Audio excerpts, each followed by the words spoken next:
Along with more police on patrol, people will see this growing memorial there at the corner of 10th and K Street.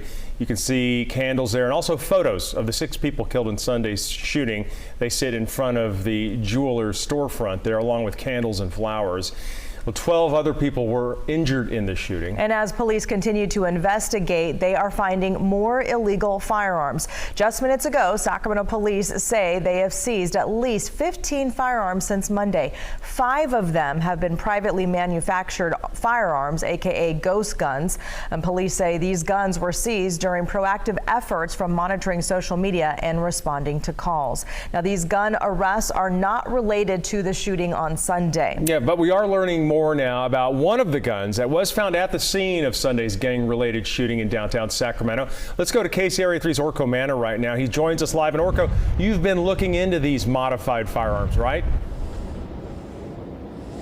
That's right. Modified guns are illegal, and we spoke with both police and the ATF today that tell us that they are seeing more and more of these types of firearms in our region and across the country.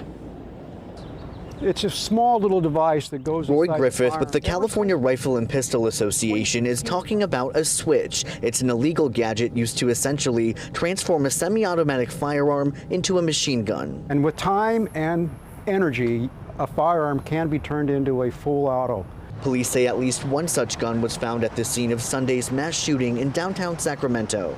The presence of these weapons are in our community, and it's very concerning. Sacramento Police Sergeant Zach Eaton tells me it's an issue the department takes very seriously. This is not something that we're seeing this for the first time. You know, as a former gang investigator, I have come into contact with these types of firearms on a fairly frequent basis. The Bureau of Alcohol, Tobacco, Firearms, and Explosives, or ATF, defines these as machine gun conversion devices. The ATF San Francisco Field Division, which also covers the Sacramento area, says there's been an increase in machine gun conversion devices found by police. They've been recovering a lot more of these at crime scenes during traffic stops, during the servicing of warrants.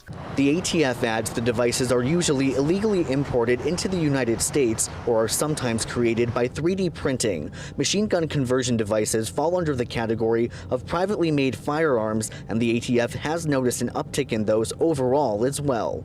The latest numbers from the ATF show just how much the problem has grown, with around 1,700 privately made firearms recovered at crime scenes in 2016 to more than 8,700 recovered in 2020. And while some lawmakers are working on new legislation to tackle the issue, Griffith says, We just need to enforce the laws we have.